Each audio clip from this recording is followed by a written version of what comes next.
Yo, what's up everybody? How are y'all doing today? I hope you're all having a fantastic day. And today I am going to be talking to you guys about how to get a little better, just give you guys some tips on World War II and how to improve your own game, since it is a new game and I'm pretty sure all of you are worrying about KD and win-loss and stuff like that. So yeah, I'm here to tell you my tips and things that helped me throughout my World War II journey.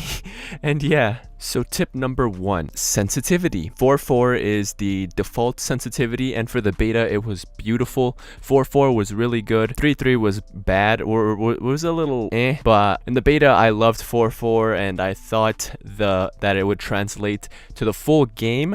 But now that the full game is here, I do not recommend playing on 4.4. I recommend playing on 5.5 or 6.6 because I don't know what it is, dude, but I've just been getting joked. I mean, I've been playing, like in the beginning, I didn't have stock, so a faster sensitivity helped me out quite a bit. But now that I have stock unlocked pretty much, I still play on 5.5 and, no, not 5.5. I mean, I still recommend playing on above 5.5. I personally play on 6.6 and it's phenomenal, dude. I've just been destroying people individually. Like, I don't have to worry about losing a gunfight that much or just being outgunned or whatever, because 6.6 for some reason just feels so perfect. And the reason, I don't know, I don't really have a reason on why I don't recommend playing on 4.4 or anything like that, but I just know personally it didn't feel good. And I know like a lot of pros and a lot of pro Call of Duty players recommend playing on, if you're gonna play on 4.4 or if you can't handle 5.5 or above, pros recommend you to play 4.5, and I guess that's a solution, but they do not recommend playing on 4.4 or less than that. So yeah, I recommend playing on 5.5. That's what I was playing on. That's when I noticed a significant difference. And then today I heard from a bunch of pros,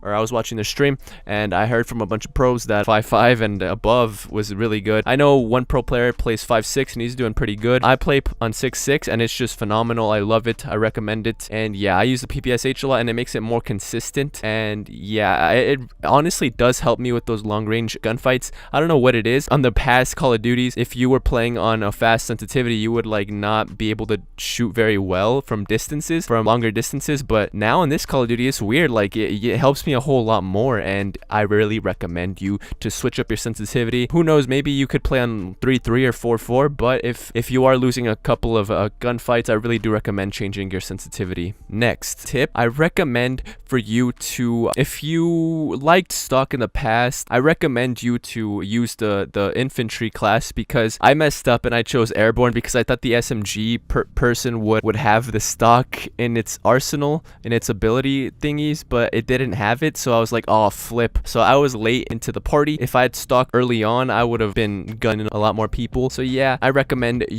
for you to use infantry rather than the airborne or anything else. If you do need stock, or if you do like the aiming or the faster movement while aiming, because stock helps me out a whole bunch. It helps me shoot people. It helps me win gunfights. Like those little, like even if it's like, if I could make my opponent miss one bullet, that is key, dude. That is key. It helps me pull off like 2 pieces, 3 pieces, maybe even 4 pieces sometimes. But it really does help me, and it helps me aim as well, because I don't know what it is, but it's like personal preference. Personally, it does help me aim a whole lot better, because I could use both sticks to like I could make it to where I could control the recoil a little better, make it to where I can make my opponent miss and just me manipulate the gunfight in my own way pretty much. So yeah, I recommend for you guys to use stock infantry. And later on when you unlock the I know there's a like a emblem or whatever, not even an emblem, what are they called, the little badges or whatever that you could unlock. I think one of them is called hustle, and it like lets you reload while running and reload faster and stuff. I know there's one of those things that helps or gives you stock basically, and it helps you like move faster while aiming. Whenever you move and walk, it doesn't like make you like sway a whole bunch. So I recommend for you to use infantry, and then just when you unlock that, just switch over to your preferred special or class person and then put that badge on or whatever. And or maybe you could use infantry and that badge. I don't know what it's called, but I did use it in bots and I really did like it. So yeah, I recommend for you guys to do that as well. And last but not least, I'm gonna talk to you guys about preferred attachments to use in public matchmaking games, because I personally do not like running rapid fire because I feel like it's really cheap, and it just melts, dude. Like if you have rapid fire on, you're definitely gonna improve a whole lot. You're gonna win those key gunfights, those close gunfights, because you have the advantage with the rate of fire, and your opponent probably, like, if they're not running rapid fire, then you will most likely win that gunfight, especially if you're not host, because if you're a host, dude, you're obviously going to win most gunfights most of the time. But if you have rapid fire equipped, then you will definitely have the advantage as well. You would be like on par with the host almost. So yeah, and also I recommend for you to use advanced rifling, but that's just me. Like, I personally, since I use infantry, I can run 3 attachments, and I don't really recommend using quick draw, because I mean, quick draw is nice and all, but if you're able to like pre-aim something while running past the corner, and you just like pre-aim, you'll be just fine. You won't really need quick draw. I use subs. I don't know how it is for ARs, but subs, you really don't need quick draw. And stock, you know, that's already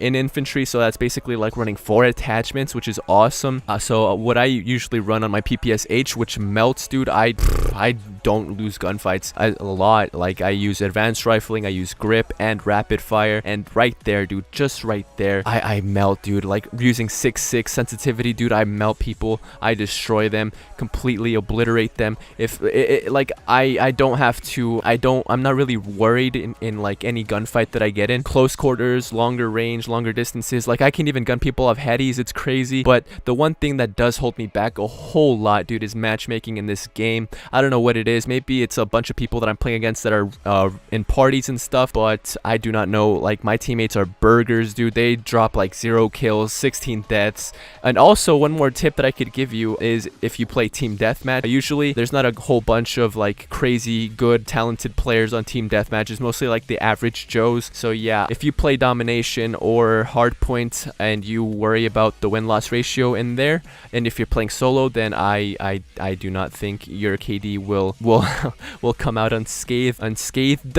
So yeah, if you worry about KD a whole lot, then I recommend for you to play TDM, and if you worry about win-loss ratio, then I recommend for you to play TDM. And if you are individually good when it comes to gun skill and just like good at Call of Duty at World War II in general, then I recommend for you guys to play free-for-all, because right there you really don't have to worry about teammates holding you back. You can just worry about yourself and the enemies, and you'll be just fine. If I played free-for-all, I probably would have about like a 4.0 KD or something. I'd probably be dropping 30, 10 each game, almost averaging that probably. But I play domination and hardpoint, so I have to worry about myself and my teammates, because dude, teammates, just I don't know what it is, dude, but matchmaking is just bad. I was really hoping that I wouldn't have to be worried about my teammates as much, because in Infinite Warfare, that I had a huge problem with teammates in matchmaking, because I don't even know why, but I thought the propulsion and the robots, if they were gone, and the jetpacks and the wall runs and stuff, if they were all gone, that I wouldn't really have to worry about my teammates sucking so much. But I don't know what it is on World War II, but you do need to play as a team. You do need to be good as a whole, and if you're not, then you're probably gonna have to play some crazy amount of, like, you're gonna have to drop some crazy numbers